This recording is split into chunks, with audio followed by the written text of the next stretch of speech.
വകുപ്പ് ഏതാണെന്ന് ഇപ്പോഴും അറിയില്ലെന്ന് കേന്ദ്ര സഹമന്ത്രി സുരേഷ് ഗോപി. അവൻ കലക്കാൻ പോണ കലക്ക് കണ്ടോ. കേരളത്തിനും തമിഴ്നാടിനും വേണ്ടിയാണ് പ്രവർത്തിക്കുന്നത്. സംസ്ഥാന സർക്കാർ അഭിപ്രായ ഭിന്നത ഉണ്ടാക്കാതിരുന്നാൽ മതിയെന്നും സുരേഷ് ഗോപി പറഞ്ഞു. ഞാൻ പറയും, ഇനിയും പറയും, നമുക്ക് ഫോറംസ് ഉണ്ട്.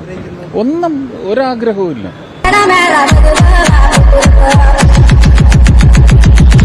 അച്ഛനെ മുതലാളി വന്നിരിക്കുന്നു. അച്ഛന്റെ 60 മുതലാളി. 60 മുതലാളി എവിടെ? മുറ്റത്ത് നിൽക്കുന്നു. എന്റെ ആഗ്രഹം എന്താണെന്ന് എല്ലാവർക്കും അറിയാം. അത് തന്നെയാണ് എന്റെ ഉദ്ദേശവും. ഇതെല്ലാ തവണത്തെയും പോലെയല്ല. എന്റെ ഉള്ളിലുണ്ട് സത്യവും ധർമ്മവും നീതിയും ദാഹിക്കുന്ന ഒരു മനസ്സ്. ഇതുകൊണ്ട് എന്ത് തന്നാലും ഏറ്റെടുക്കും. അത്രേ ഉള്ളൂ. അതൊന്നും എന്നോട് പറയാൻ പറ്റൂല. അതൊക്കെ നമ്മൾ ട്രേഡ് സീക്രട്ടാ. അഭിപ്രായ ഭിന്നത ഉണ്ടാക്കാൻ വരാതിരുന്നാ മതി. ശശിയെ എന്നാണ് ഈ പറയുന്നത്?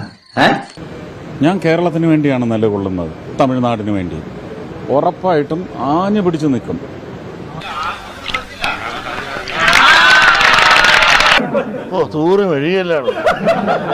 അല്ല, ഞാൻ കളിയാക്കിയതല്ല കേട്ടോ. അങ്ങനെ ചോദ്യം വരണമെങ്കിൽ അവിടെ നിന്നാ വരേണ്ടത്. ഈ കിട്ടിയതൊന്നുമല്ല, ശരിക്കുള്ളത് കിട്ടാൻ പോണേ.